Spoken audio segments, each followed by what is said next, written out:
Assalamualaikum warahmatullahi wabarakatuh. Oke, sekarang kita masuk ke siklus akuntansi perusahaan jasa. Kemarin kalian sudah belajar tentang analisis transaksi. Nah, ini cikal bakalnya untuk melanjutkan ke siklus akuntansi perusahaan jasa. Oke, perusahaan jasa adalah perusahaan yang melayani atau memberi pelayanan jasa kepada masyarakat. Jadi dia tidak memproduksi suatu produk.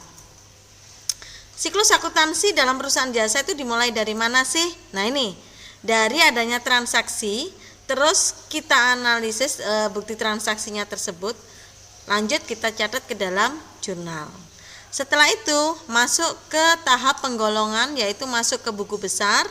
Pengikhtisaran yaitu neraca percobaan atau neraca saldo, baru kita masuk ke pelaporan. Di sini kita membuat laporan keuangan. Nah, kita akan mempelajari per tahap satu per satu. Kita mulai dari tahap pencatatan dan penggolongan. Nah, ini ya. Dalam tahap pencatatan, hal yang pertama kalian lakukan adalah kalian harus bisa menganalisis terus memasukkan ke dalam mekanisme debit kredit. Nah, ini mekanisme debit kredit di sini kemarin kita sudah membahas tentang 5 akun dalam akuntansi, yaitu ada aset atau harta, kewajiban, modal, pendapatan, dan biaya.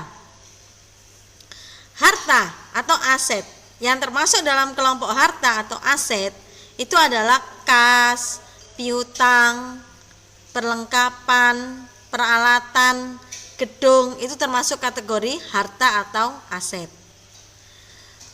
Warna-warna yang saya kasihkan di sini itu mempunyai arti.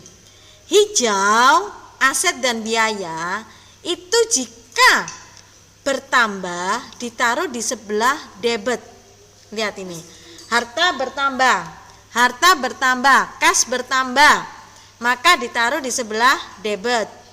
Pembayaran biaya gaji, berarti biaya gaji bertambah, biaya ditaruh di sebelah debit. Beda dengan yang warna merah, jika bertambah malah ditaruh di sebelah kredit. Ya. Jadi aset dan biaya kalau bertambah di sebelah debit, sementara yang lainnya kewajiban, modal, dan pendapatan jika bertambah ditaruh di sebelah kredit. Untuk menghafalnya bisa kalian lihat 5 jari kemarin. Oke, jari jempol dan kelingking itu menggambarkan biaya dan aset. Oke ya. Yang jempol aset, kelingking biaya. Nah, itu tetap berdiri. Sementara kewajiban, modal, dan pendapatan itu adalah 3 jari tengah. Itu kalau bertambah di sebelah kredit berarti kamu tekuk. Nah, seperti itu untuk menghafalkan harus ingat, karena itu adalah patternnya atau rumus dalam membuat jurnal. Ini tolong difahami benar-benar.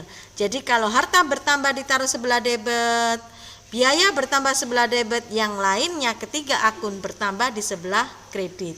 Begitu juga sebaliknya. Kalau berkurang harta ditaruh kredit, sementara kewajiban atau utang kalau berkurang malah ditaruh sebelah debit. Oke, kita lanjutkan berikutnya. Nah, ini adalah contoh jurnal yang akan kalian buat. Nah, ini ada debit kreditnya.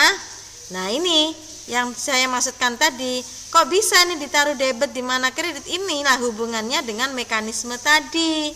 Kas bertambah ditaruh sebelah debit, modal bertambah sebelah kredit. Nah, itu maksud dari mekanisme debit kredit tadi. Nah, ini contoh jurnal yang akan kalian buat. Lalu bagaimana kita memasukkannya? Kita akan bahas di sesi berikutnya, bagaimana cara kamu memasukkan transaksi ke dalam jurnal.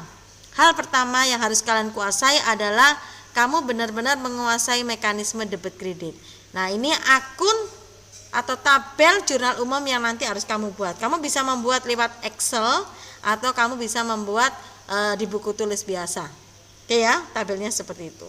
Baik, kita akan lanjut bagaimana cara memasukkan transaksi ke dalam jurnal. Oke, untuk sementara pelajaran mekanisme debit kredit sampai di sini. Assalamualaikum warahmatullahi wabarakatuh. Untuk latihan soalnya kita akan kerjakan sama-sama di buku LKS.